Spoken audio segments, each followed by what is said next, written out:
Northeastern Syria. The prisoners cover the floor like a carpet of human despair. Many are missing eyes or limbs, some are bone thin from sickness, and most wear orange jumpsuits similar to what the Islamic State, the terrorist group they once belonged to, dressed its own captives in before it killed them. Upstairs, jammed into 2 cells with little sunlight, are more than 150 children aged roughly 9 to 14 from a range of countries. Their parents brought them to Syria and ended up dead or detained. The children have been here for months and have no idea where their relatives are or what the future holds. I have a question, said a boy from Suriname inside his cell. What is going to happen to us? Are the kids going to come out? Rare visits to 2 prisons for former residents of Islamic State-held territory in northeastern Syria by the New York Times this week laid bare the enormity of a growing legal and humanitarian crisis that the world has largely chosen to ignore. As the Islamic State's self-declared caliphate collapsed in Syria, tens of thousands of men, women, and children who had lived in it ended up in squalid camps and crowded prisons run by the Kurdish-led militia that had partnered with the United States to defeat the jihadists.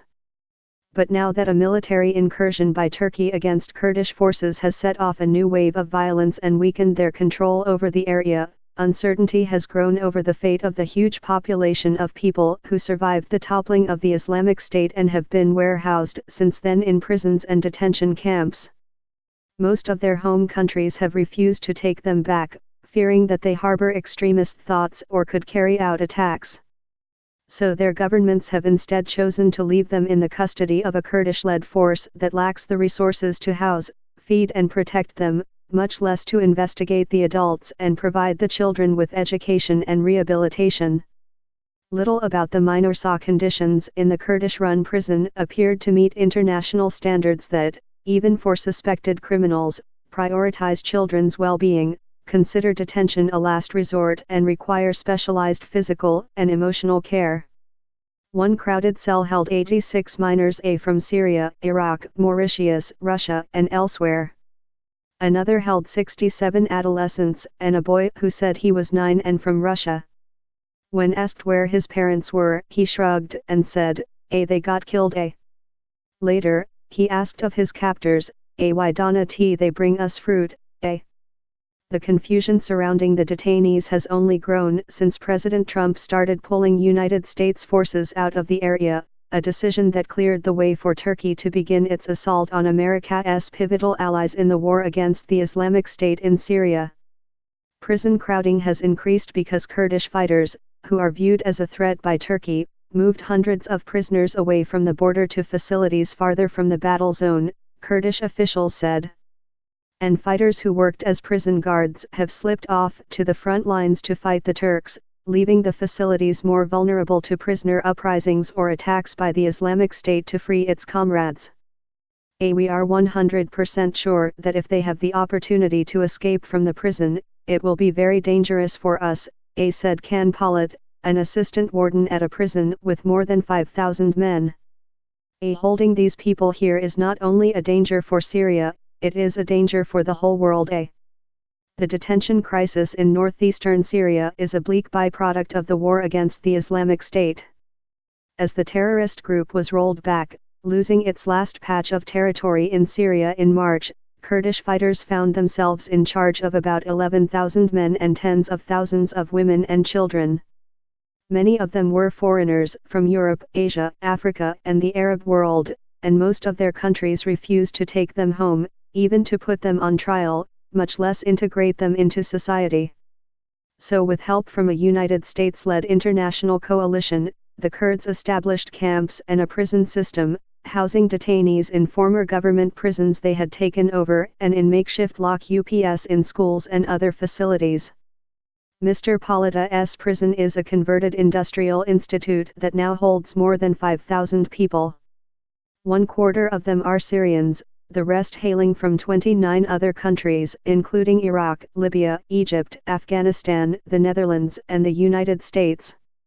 The facility opened around the collapse of the Islamic State in Syria, which caused such an influx of prisoners that many were given orange jumpsuits provided by the coalition to replace their old clothes, Mr. Pollitt said.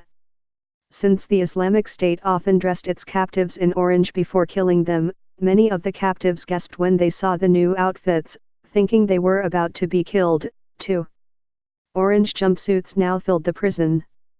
Most of the 400 men in a vast medical ward wore them. Many of them were sick or wounded. Men with metal braces holding broken bones in place lay on thin mattresses, while others shuffled to the bathroom on crutches or dragged their legs on the ground behind them. A few were so emaciated that their cheekbones stuck out and their legs were as thin as arms. When one man made the call to prayer, many of the prisoners prayed sitting down because they were too injured or ill to stand. The Kurdish guards assumed that most of the men had been fighters and still followed the Islamic State's ideology, but the prisoners themselves played down their roles in the world's most fearsome terrorist organization. A Palestinian man with a broken leg said he had come to Syria because he wanted to help. A mechanic from Trinidad said he had not fought because he had been too busy fixing cars. A tall, muscular Russian said he had been a cook in an elementary school. In dozens of interviews in 2 prisons, no one admitted to being a fighter. Most wanted to return to their countries or hoped to get amnesty for renouncing the Islamic State. There are some who say, I was a fighter and will continue on that path, and others who say, no, I was tricked, said Basil Karazoun, who said he had joined the terrorist group for protection after defecting from the Syrian military. Like most of the prisoners, he feared being handed over to Syria's president, Bashar al-Assad, whose forces have been accused of widespread abuse and killings of detainees.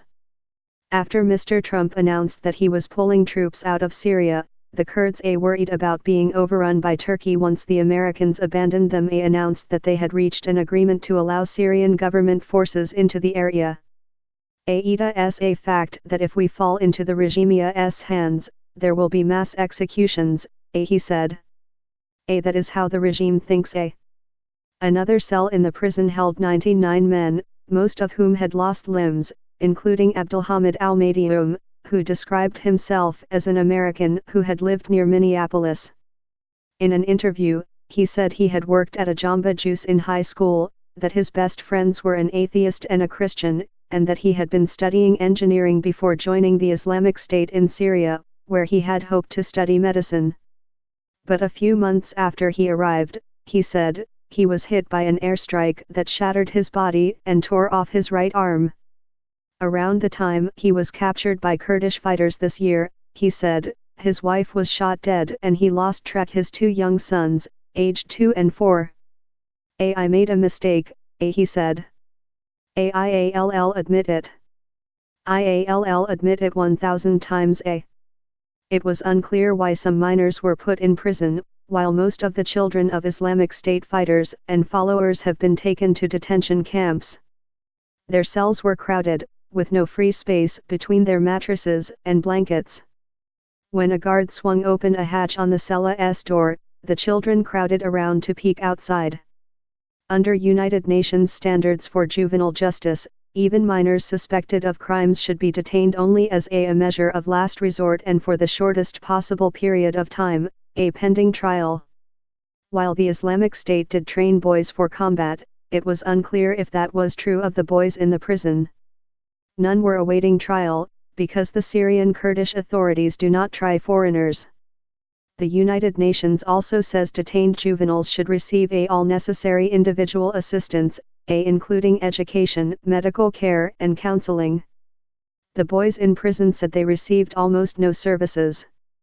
The situation is pretty bad here, so if they could hurry up and decide, said a 16-year-old boy from Mauritius. Months like this without knowing what is going to happen, people could start going crazy. They could say these guys were terrorists before with ISIS, but they are still human.